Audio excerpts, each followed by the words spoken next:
Hey, Nurgle Diaries. Not only have I been kitbashing and sculpting, but look, it's finally happened. Check out this bad boy. This is a pressure pot. I've finally started molding and casting to bring some of my creations to you. Also, I traded a box of junk with my friend Zan, and that has furiously led me on a journey of making all sorts of weird stuff. I don't even know where to begin. I guess maybe here. Demon Princes. I haven't done any kitbashing for a bit, so I decided to make a series of 7 Demon Princes, and my goal was to make them as wildly different as possible to push my creativity and new skills that I've been learning. And honestly, these designs might be some of my favorite things ever. Now, some of these fall into the carnival theme and some don't, but I'm actually making these to sell and spread Papa Nurgle's pestilence all over the world. So right now, there should be an auction link in the description to buy them if you want to. They're 1-of-1 pieces. So yeah, let me introduce you. This is Bell Potato Clown, possibly my favorite of all. It's so ridiculous. I had trouble removing the feet from the base, so I turned the base into sandals. Best decision ever. This is a door to hell on legs. This one started with the head and it inspired the 7 Demons project. The old one. This, I really went for a bit of a Cthulhu theme, taking the form of an ancient demonic relic being awakened. I picture cultists all around it terrified of what they've summoned. Elephant. This one was a play on the Carnival of Chaos Circus theme, and I love its weird mutations, especially his little winged claw at the back. Okay, Shinigami. This one is very Death Note inspired. I love the Shinigami designs in Death Note, and that's where the idea of the angel wings came from. Yeah. Frogman. This one is a play on my old Toad model, and I wanted to make something a bit Bosch or like one of those weird medieval demon drawings. Yeah, so strange, but definitely I think that's what makes it so cool. Lucky Cat. This one is pretty out there, but I think it'll be the favorite of a lot of people. I pictured a demon-possessed statue found in the underhives of Necromunda. Maybe a relic of an old world that cultists have just started worshipping. And maybe Papa Nurgle actually listened. Yeah, really silly. Anyway, that's the set. If you want to buy them, you can if you want to. The bases are also sculpted by me. It's my first ever 2-part mold. I did a 2-part mold so I could sign the bottom of them, which was a massive overcomplication, but I thought it was a fun idea to do and also a really good exercise to learn from. And learning I have. Over the last month, that's really all I've been doing. Learning and making stuff, and there's been so much to learn.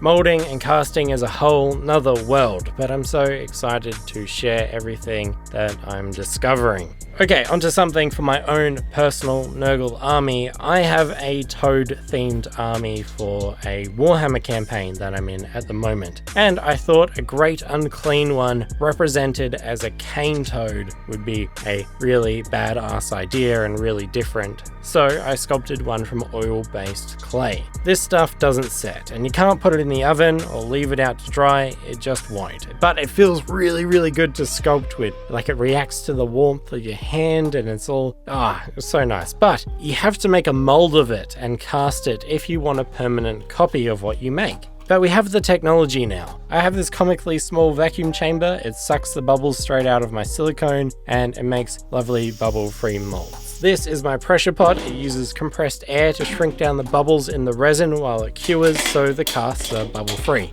Well, sort of. You just can't see them because they're really, really small. And that's powered by this massive, massive compressor. And I love my little setup so much. And it's totally with your support that I can make this happen. So thank you, everyone. You'll be able to buy some hand-cast models from me very, very soon. And maybe even this big toad boy, which I'm using to recycle all my failed casts by filling his belly with all my scraps. Yeah, I know, the idea is so cute. I'm also making these little tool racks for his back as well, so not only is he a model, but it could also be a functional item for my workspace to hold my tools. Yeah, I'm all about functional art pieces at the moment. Speaking of, the next thing. Okay, so I traded a box of junk with my friend Zan von Zed, one of my favorite artists ever, and we challenged each other to make something with the contents of the box. First of all, I used this tree stump to make the portal on this Daemon prince with thermoplastic, and then I decided I wanted to make an art piece. So, presented with this really weird collection of stuff, I decided to hack everything up and make it into a set of hand-sculpted greeblies. This idea was inspired by my friend Bill from Berserker Works, who did something really similar, and I'm using some of the bits he actually made in his project too. My idea for these bits was to make something that felt hand-sculpted and human, but still sci-fi and mechanical, and hopefully something really stylish and cool. I'm thinking like Final Fantasy, where a lot of the sci-fi components feel a little bit organic or handmade, or like Studio Ghibli films and stuff. Anyway, I'm making molds of these bits because greeblies are infinitely useful. I already have plans for a sci-fi diorama using these based around my ugly demon prince sculpt, as well as an alchemist building for my Mordheim table. And maybe I'll sell a couple of sets too if they turn out okay and people sort of like the weird aesthetic. The functionality thing. So, Zan is really great at making beautiful art pieces with function. So, using all the remaining bits in this box of junk, I made a little art piece. I call it Lost and Found, and it's a case containing the 3 tools that I'm always losing in my little workshop that I can never find when I need them. And I end up using the wrong tool instead and probably end up hurting myself. I figured if I made a home for these missing things, they'd always either be here or there, but never just anywhere. Anyway, I think it turned out really cool. So thank you for doing this little project with me, Zan. Please go check out her build. If you like Bioshock and stuff like that, you'll love it. It's so good. Okay, so what am I working on right now? Well, I'm making a small mortal Nurgle army for a fantasy campaign that I'm in to fight alongside my carnival boys. I don't have a theme for it yet, but I picked up this hunk of plastic to make a giant spined beast out of. And I also found some old toys to combine with it. I still need that theme though, so if you have any ideas, please leave a comment. But right now, I'm doing it. I think it's finally time to do it. I'm gonna do it. I'm gonna mold and cast my demon prince. So please wish me luck. I'm very excited and nervous, and there's going to be a video on it. So yeah, new Miscast store very, very soon. And yeah, go check out Zan. All right, okay, I'm going. Bye.